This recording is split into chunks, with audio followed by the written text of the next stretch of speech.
So this month was absolutely wild. AI robots snapping mid-demo, nurse bots powered by NVIDIA treating real patients, and humanoids throwing punches on live streams like it's some kind of MMA future.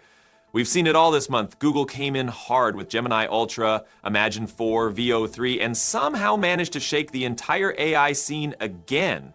Not to mention their freakish new model that can solve impossible problems without even needing instructions.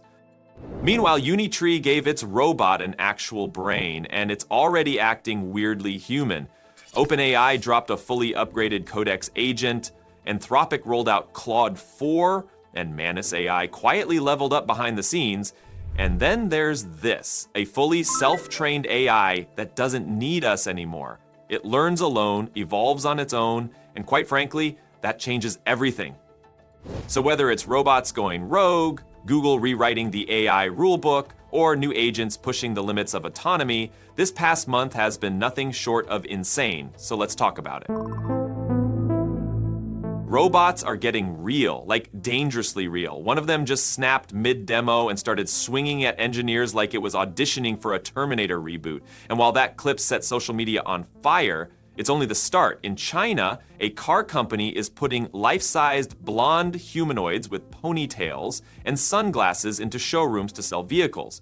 Over in Germany, a robotics company is rolling out a humanoid worker that runs 8 hours straight and costs less than a Tesla. Across the ocean, in California, Berkeley just dropped a $5,000 DIY humanoid you can print at home, and people are already tweaking it to walk better and live longer. Meanwhile, Hyundai is going full sci-fi, bringing Boston Dynamics Atlas robots onto the factory floor to build 300,000 electric cars a year. So let's talk about it. All right, now the viral robot freakout clip is already framed as a meme, but the clip itself is almost too on the nose to ignore.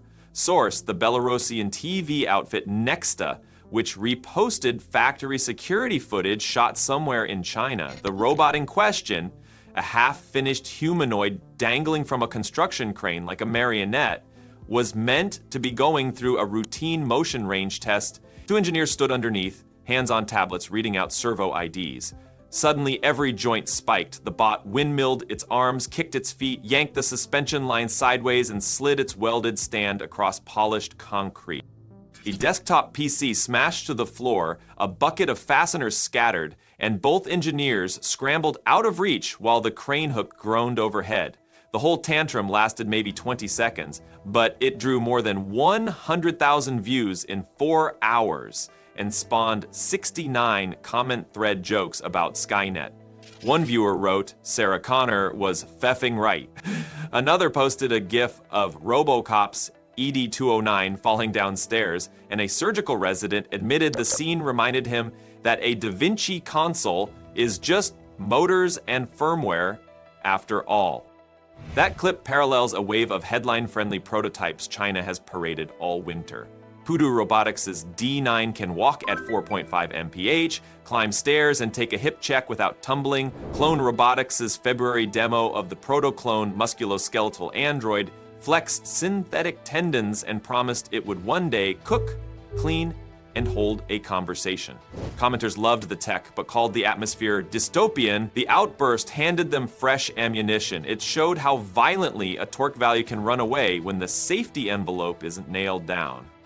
Meanwhile, 500 kilometers west of Shanghai, Chery Automotive is leaning into the opposite mood, charm. The company, run out of municipal woohoo and building cars since the mid-90s, has decided its next showroom employee will be Mornine, a life-size blonde android wearing wraparound sunglasses and a ponytail. Chery partnered with a robotics outfit called AI Moga in June 2024 and demoed Mornine at last year's Shanghai Auto Show. This week, the robot reappeared on stage behind Chery International President Zhang Guibing in a lineup of identical units. Zhang told dealers the market for humanoids has more potential than vehicles and declared AI Moga is the real future for the Chery company. The price, roughly the same as a car, so figure mid-5 figures, though any dealer willing to write a purchase order gets an undisclosed discount. Even at list price, 220 units are promised for delivery in 2025, and one is already greeting shoppers in a Malaysian dealership, dispensing bottled water with carbon fiber fingers and answering trim package questions in a pleasantly synthetic alto. The shades aren't a fashion gag. They hide a surround view camera array that stitches 360 degrees vision, and every fingertip carries capacitive pads that can feel when a customer taps a brochure. A social media clip of Mornin's junk in the trunk dance routine at the Woohoo launch drew a comment section nearly as long as the robot's spec sheet.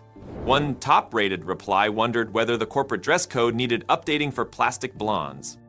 If Cherry is selling vibes, Iggy GmbH is selling spreadsheet math. The Cologne-based motion plastics company spent 15 years harvesting tribology data for low-friction polymers. Now it's packaging those parts into a full humanoid called Iggy Rob that undercuts almost every Western competitor. Headline number, 47,999 euros, roughly $54,500 at today's rate, which is a third the price of Agility's Digit and half the rumored price of Tesla's Optimus. Iggy stands 1.7 meters tall, but it doesn't walk. The torso bolts onto Iggy's Rebel Move autonomous mobile base, a wheeled platform with a 3-point bearing that can carry 50 kilograms of its own mass, plus 100 kilograms of payload. Two Rebel cobot arms sprout from the shoulders, each sporting a 6-axis harmonic gearbox stack, and Igus's bionic hands clamp payloads with polymer gears that never need grease.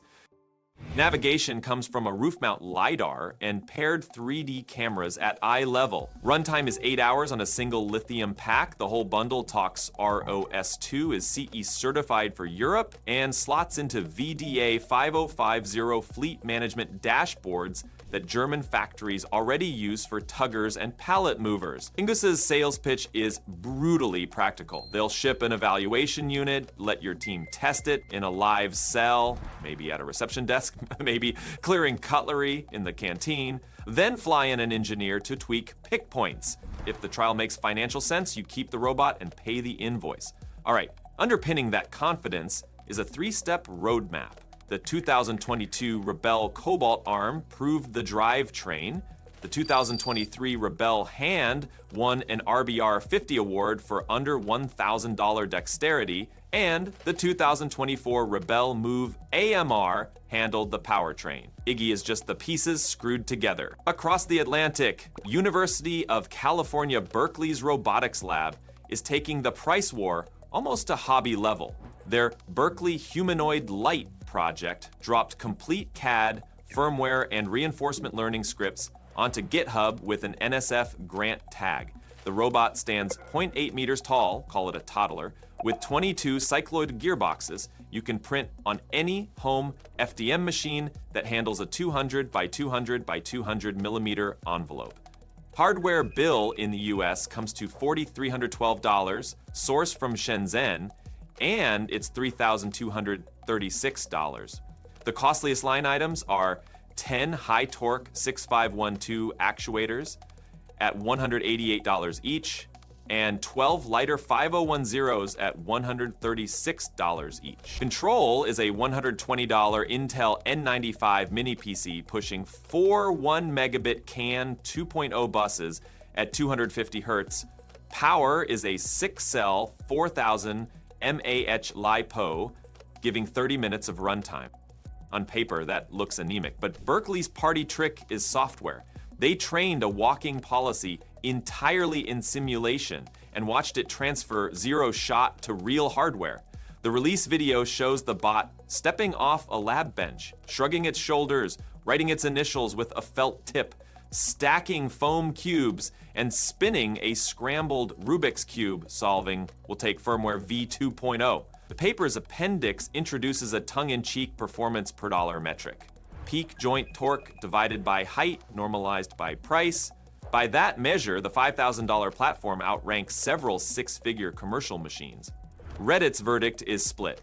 Half the commenters call it the Raspberry Pi moment for legged robots. The rest say the demo looks like toys from 2013, and warned that 3D printing gear teeth in PLA is a reliability nightmare. Either way, the repo's issues tab already hosts pull requests for longer pipe batteries and alternative gear ratios, which was exactly the point. Barracleam wants hundreds of garage tinkerers pushing the design forward without waiting for corporate roadmaps. If Berkeley is pushing from the bottom and Igus from the middle, Hyundai is battering the ceiling. The Korean automaker closed its purchase of Boston Dynamics in 2021. Now it's folding the Atlas platform, yes, the parkour-doing celebrity robot, into a new factory complex in Bryan County, Georgia. The plant sits at the core of a $21 billion US investment package, $6 billion of which is earmarked for automation and mobility tech. Hyundai already deploys Boston Dynamics four-legged Spot for inspection rounds. Bringing in two-legged Atlas units is a bigger leap. The goal is 300,000 electric and hybrid vehicles per year, feeding a plan to push a US production capacity from 700,000 cars this year to 1.2 million by the end of the decade. Hyundai hasn't said how many Atlases it's buying, but supply chain whispers point to tens of thousands of robots across multiple categories.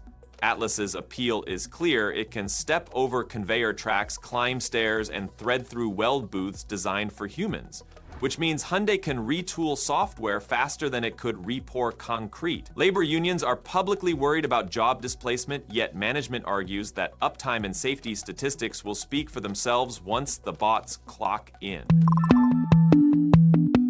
Let's be honest, just a few years ago, humanoid robots were mostly stage performers. They looked impressive, sure, but they weren't doing anything useful in the real world.